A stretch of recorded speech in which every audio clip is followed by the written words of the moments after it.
Apocalipsis, el libro de la revelación de Jesús.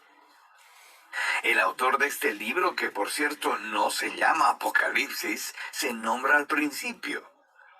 Fue escrito por Juan, lo que podría referirse al discípulo amado que escribió el Evangelio y las cartas de Juan, o podría ser un Juan diferente, un judío mesiánico que viajaba enseñando en la iglesia primitiva.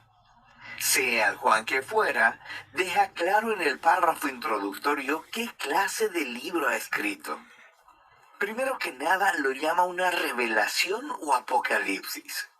La palabra griega es apocalipsis y se refiere a un tipo de literatura muy conocida para los lectores de Juan, debido a las escrituras hebreas y a otros textos judíos populares. El género apocalíptico registra los sueños y visiones simbólicas del profeta, los cuales revelan la perspectiva celestial de Dios en la historia y en los eventos actuales, de modo que el presente pueda ser interpretado a la luz del resultado final de la historia. Y Juan dice que este apocalipsis es una profecía, lo que significa que es una palabra procedente de Dios para el pueblo de Dios, hablada a través de un profeta, usualmente para advertirles o para consolarles en un tiempo de crisis. Al llamar a este libro una profecía, Juan está diciendo que se levanta en la tradición de los profetas bíblicos y está trayendo su mensaje a una culminación. Esta profecía apocalíptica fue enviada a personas reales, a quienes Juan conocía. El libro empieza y concluye con una carta circular que fue enviada a 7 iglesias en la antigua provincia romana de Asia. Ahora, el 7 es un número lleno de significado para Juan. Es un símbolo de plenitud basado en los 7 días del ciclo del Sabbat en el Antiguo Testamento.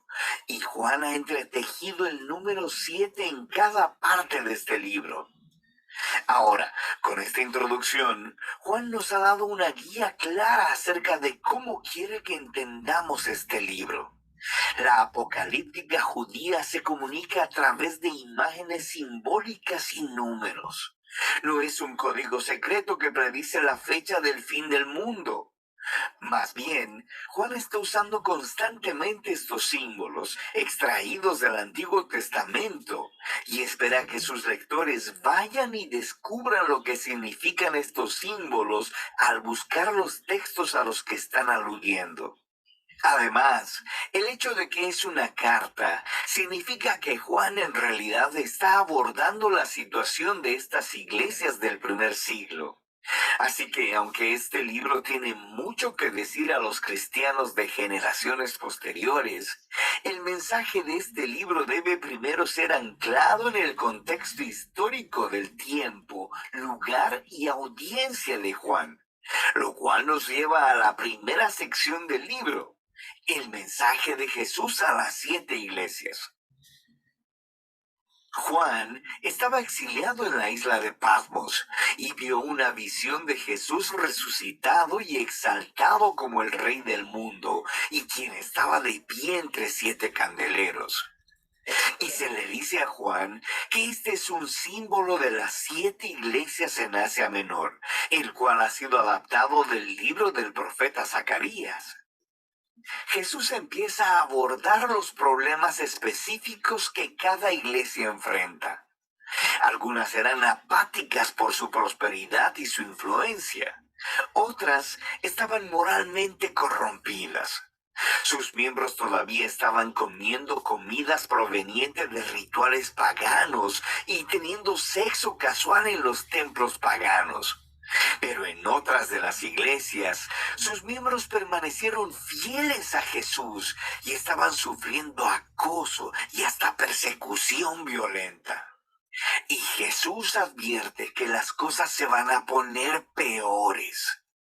Una tribulación que viene sobre las iglesias y las obligará a elegir entre la transigencia o la fidelidad.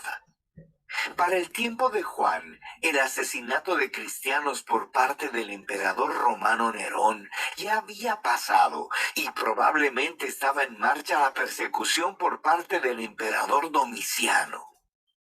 Así que la tentación era negar a Jesús, ya sea para evitar la persecución o simplemente para unirse al espíritu de la época romana.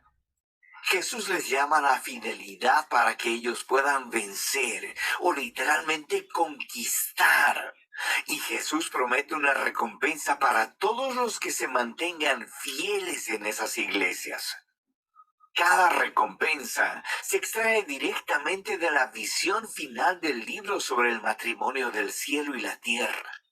Así que esta sección inicial establece la tensión principal de la narrativa que guiará el desarrollo de la historia en este libro. ¿Permanecerá el pueblo de Jesús? ¿Heredarán el nuevo mundo que Dios tiene preparado? ¿Y por qué la fidelidad a Jesús se describe como una conquista?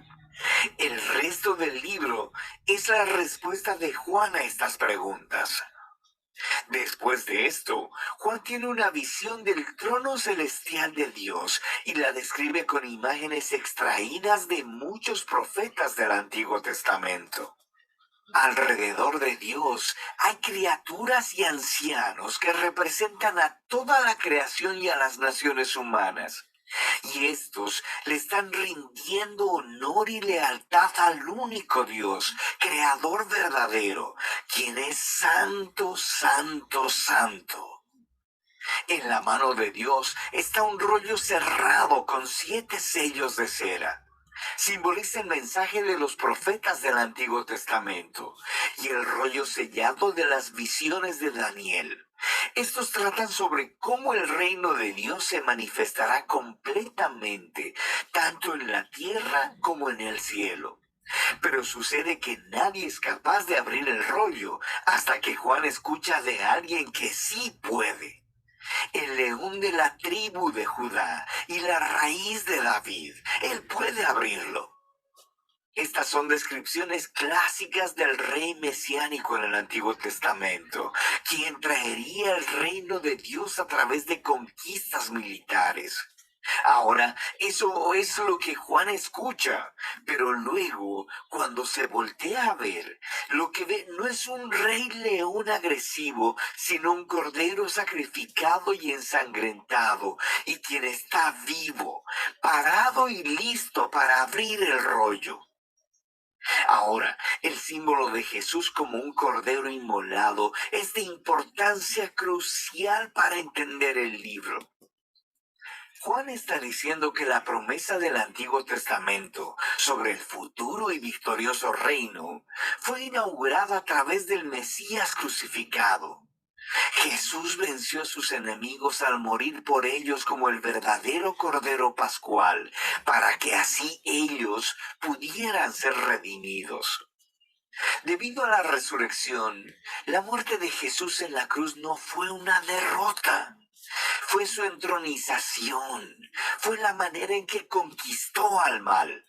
Así que esta visión concluye con el Cordero junto a aquel que estaba sentado en el trono. Y juntos son adorados como el único verdadero Creador y Redentor. Y así, el Cordero inmolado comienza a abrir el rollo. Este es un símbolo de su autoridad divina para llevar a su conclusión la historia humana. Lo que nos lleva a la siguiente sección del libro, los 3 ciclos de 7. 7 sellos, 7 trompetas y 7 copas. Y cada ciclo ilustra el reino de Dios viniendo en justicia a la tierra, así como existe en el cielo. Ahora, algunas personas piensan que los 3 grupos de 7 juicios divinos representan una literal secuencia lineal de eventos que ya sucedieron en el pasado, podrían estar sucediendo ahora o que sucederán en el futuro cuando Jesús regrese. Pero nota cómo Juan ha entretejido juntos todos los grupos de 7 para que las últimas 7 copas salgan de la séptima trompeta y del séptimo sello. Y cómo las 7 trompetas emergieron del séptimo sello. Son como una muñeca rusa. Cada séptimo elemento contiene a los siguientes 7. También nota cómo cada una de las series de 7 culminan en el juicio final y tienen conclusiones correspondientes con cada serie. Así que es lo más probable que Juan esté usando cada grupo de 7 para representar desde 3 perspectivas diferentes el mismo periodo de tiempo entre la resurrección y el futuro regreso de Jesús. De manera que el Cordero Inmolado empieza a abrir los primeros 4 sellos del rollo. Y Juan ve 4 jinetes. Es una imagen inspirada del libro de Zacarías, capítulo 1. Y ellos simbolizan tiempos de guerra, conquista, hambruna y muerte. En otras palabras, un trágico día promedio en la historia humana. Luego, el quinto sello representa a los mártires cristianos asesinados delante del trono celestial de Dios y cómo el clamor de su sangre inocente se eleva delante de Dios como el humo desde el altar del incienso. Y se les dice que reposen porque todavía más cristianos van a morir. No se nos dice por qué, pero se nos dice que no durará para siempre. El sexto sello es la respuesta final de Dios a su clamor. Él trae el gran día del Señor descrito en Isaías y Joel. La gente de la tierra claman, ¿quién podrá mantenerse en pie? Y de repente, Juan detiene la acción con un intermedio para responder esa pregunta. Juan ve un ángel con una sortija de sello viniendo a poner una marca de protección sobre los siervos de Dios, quienes están soportando todas estas dificultades. Y escucha que el número de los que fueron sellados es 144,000. Es un censo militar como el que está en el libro de Números, capítulo 1. Hay 12,000 de cada una de las 12 tribus de Israel. Ahora, pon atención. El número de este ejército es lo que Juan escuchó, así como escuchó acerca del vencedor león de Judá. Pero en ambos casos, lo que él vio cuando se volteó a ver fue el sorprendente cumplimiento de esas imágenes militares en Jesús, el Cordero Inmolado. Así que cuando él mira este mesiánico ejército del reino de Dios, está formado de personas de todas las naciones, cumpliendo así la antigua promesa de Dios a Abraham. Este ejército multiétnico del Cordero puede sostenerse delante de Dios porque han sido redimidos por la sangre del Cordero y ahora son llamados a conquistar, no matando a sus enemigos, sino sufriendo y dando testimonio, justo como el Cordero. Después de esto, el séptimo y último sello se rompe. Pero antes de que el rollo sea abierto, las 7 trompetas de advertencia emergen y fuego es tomado del altar del incienso. Este simboliza el clamor de los mártires y su derrame sobre la tierra trae la realización del día del Señor. Ahora, con las 7 trompetas, Juan da un paso atrás y cuenta de nuevo la historia. Esta vez con imágenes de la historia del Éxodo. Así que los primeros 5 sonidos de trompeta reproducen las plagas enviadas sobre Egipto. Luego, la sexta trompeta libera a los 4 jinetes que vinieron de los primeros 4 sellos. Pero luego Juan nos dice que a pesar de todas estas plagas, las naciones no se arrepintieron, justo como el faraón no lo hizo en la historia del Éxodo. De manera que parece que el juicio de Dios por sí solo no traerá a las personas a un arrepentimiento humilde delante de Él. Entonces Juan detiene una vez más la acción con otro intermedio. Un ángel le trae el rollo sin sello, el cual fue abierto por el Cordero. Y tal como a Ezequiel, se le dice a Juan que se coma el rollo y que proclame su mensaje a las naciones. Finalmente, el rollo del Cordero es abierto y ahora descubriremos cómo el reino de Dios vendrá a la tierra. El contenido del rollo se describe en dos visiones simbólicas. Primero, Juan ve el templo de Dios y a los mártires junto al altar, y se le dice que mide el templo y que lo separe. Es una imagen de protección tomada de Zacarías capítulo 2. Pero los atrios de la ciudad son excluidos y son pisoteados por las naciones. Ahora, algunos piensan que esto se refiere literalmente a la destrucción de Jerusalén que sucedió en el pasado o que sucederá en el futuro. Pero lo más probable es que Juan esté siguiendo la tradición de Jesús y los apóstoles, quienes usan el nuevo templo como un símbolo del nuevo pueblo del pacto de Dios. En ese caso, esto es una imagen de cómo los seguidores de Jesús puede que sufran persecución por parte de las naciones, pero esta derrota externa no puede quitarles su victoria por medio del Cordero. Esta idea se expande en la segunda visión del rollo. Dios designa a dos testigos como sus representantes proféticos a las naciones. Y una vez más, algunas personas piensan que esto se refiere literalmente a dos profetas que aparecerán algún día en el futuro. Pero Juan los llama candeleros, lo cual es uno de los símbolos que claramente usa para identificar las iglesias. Así que esta visión es probablemente acerca del rol profético de los seguidores de Jesús, quienes deben llevar el manto de Moisés y de Elías y llamar a las naciones y a los gobernantes idólatras para que se vuelvan al único Dios verdadero. Pero luego, de repente, una horrible bestia aparece que permite que el lector recuerde Daniel capítulo 7. Y la bestia conquista a los testigos y los mata. Pero luego Dios resucita y vindica a los testigos delante de sus perseguidores. Y el resultado final es que muchos de entre las naciones finalmente se arrepienten y dan gloria al Dios creador en el día del Señor. Ahora detente. Piensa en la historia hasta aquí.